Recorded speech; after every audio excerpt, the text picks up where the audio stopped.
reliable system, it is a deterrent against theft because it will prompt thieves not to steal marked phones. Figures show that you are 72% less likely to get a Securitel marked phone stolen. Now, the database, of course, doesn't cover the country, and it's one held by your company, so it's only really as good as its shelf life, in a sense, and how extensive it is. So it can't really be that effective, can it? Well, we've worked very hard to tell police all over the country, because obviously stolen phones move from different areas, to tell police all over the country about the scheme, and the database has the facility to expand as big as it needs to, really. When the Securitel tag's glued to the phone casing, it etches the database serial number permanently into the casing and leaves an imprint which can be seen under ultraviolet light.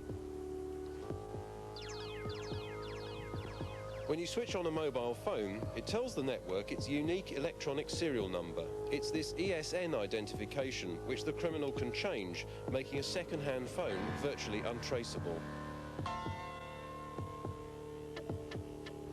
Jill McLean, Public Relations Manager for Cellnet, one of the two original network operators. Jill, how can re-chipping be prevented? Well, the situation at the moment is that a mobile phone is only valuable if it has a valid ESN. What the criminals are doing with stolen phones is programming in new ESNs that haven't yet been used. What we're doing as an industry is to try and tighten up the control on these new ESNs so that there aren't actually any freely available numbers to be programmed into a phone, and that way we'd get rid of the problem. Isn't really what's needed that the legislation should be sorted out and tightened up? Well, the situation at the moment, again, is that the process of re-chipping is not actually illegal, so it's not a crime to do this to a mobile phone. Once a mobile phone has been re-chipped, you can't actually trace the original ESN. So yes, we're actually calling on the government to outlaw the process of re-chipping and to make it a criminal offence. Some would say that really it's not in the industry's interests at all to actually actively campaign in that way, because after all, every time a phone is stolen, you've got to supply a new one. No, I disagree with that completely. It's not good for the industry at all to have this as a problem, and it's not good for the country. Nobody's going to want to buy a mobile phone if they think that it's going to make them the target of a crime. Believe it or not, your phone's one of your most valuable possessions. If you do have to leave it in the car, put it in the boot out of sight. But best of all, take it with you. Don't leave your mobile phone on its own.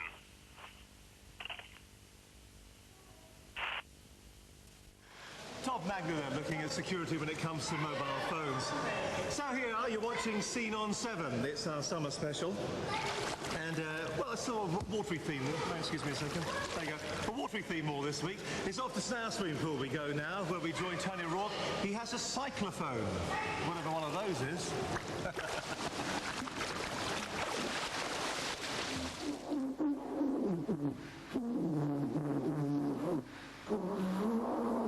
If you're wondering what I'm doing with a unicyclophone round my neck at the Windsor Leisure Pool, keep watching!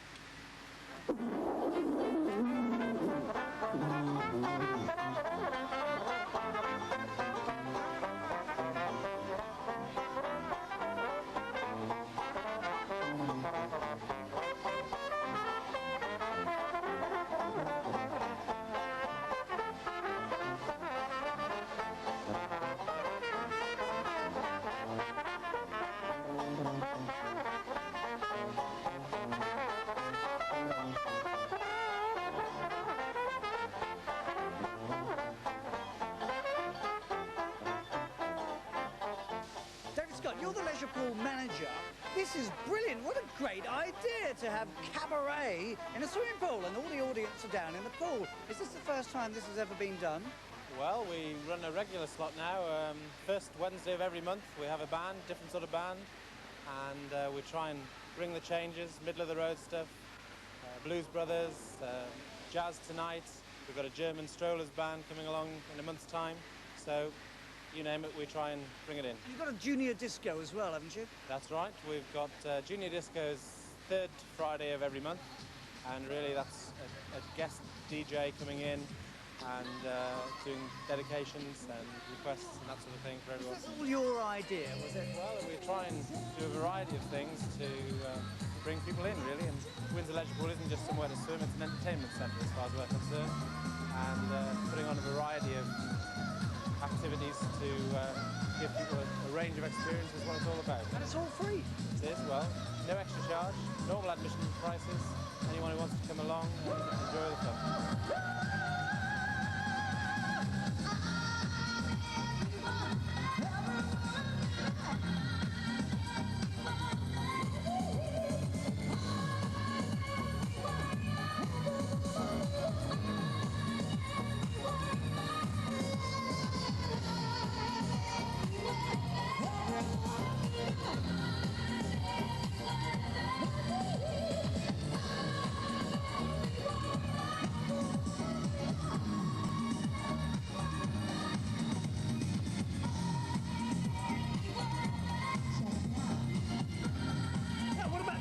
What about this band that's been on? We've got the band up, they're strolling now. Yeah, it's good. Yeah? What about the girl, lovely young lady who was singing earlier on? Nice, yeah, she's a nice voice, isn't she? Yeah, absolutely. And they don't do that at Northolt, do they? No, not at all. Not really. No, don't sing as good as that. How does it feel watching a cabaret when you're in the water rather than sitting in a nice, dry theatre seat or what have you? It's better, isn't it? It's more relaxing, isn't it, Eddie? Yeah. Yeah, it's more sort of... You're feeling good at the same time, aren't you? Yeah. So, you going to come again? Yeah, definitely, yeah.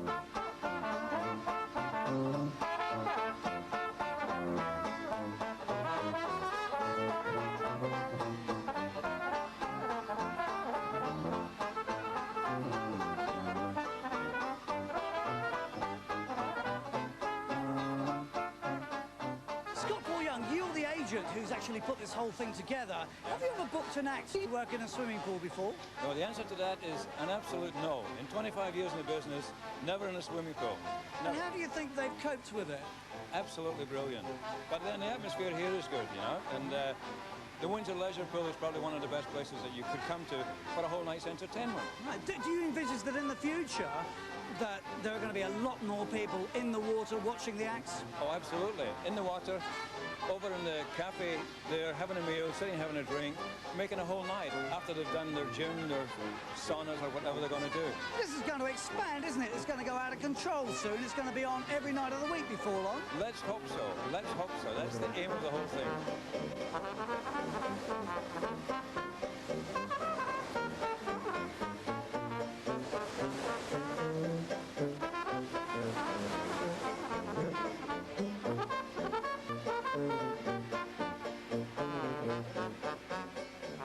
So if you fancy a bite in a cabaret, why not pop down for a splash? This is Tony O'Rourke for WMTV at the Windsor Leisure Pool.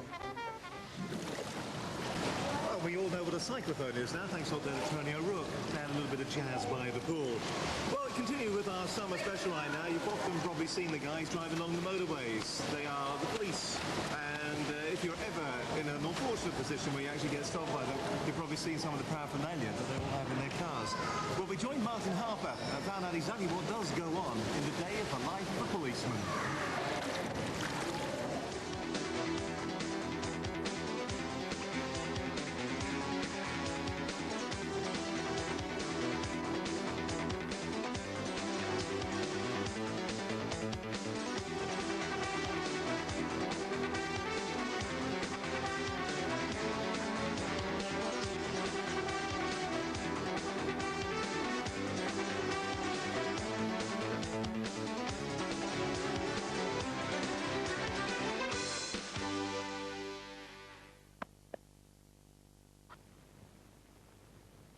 Well, this rover is, all intents and purposes, just looks like any normal rover that you'd buy in the showroom. But the difference is that we use this rover for speed enforcement within the traffic department, and we've got varying gadgets. If I can show you, first of all, it's basically the same, no difference in the interior layout. We've got the radio, which we use for communication purposes, and then we move to the main gubbins on the which is a camera. The camera records what's going on ahead of the vehicle, what's happening. It's on all the time, and we can swivel the camera around 360 degrees if we need, so we can follow any vehicle wherever it should go. We can zoom in with the vehicle, so the vehicle, we can catch it, we can go in with it, we can zoom out with it with use of a mobile handheld device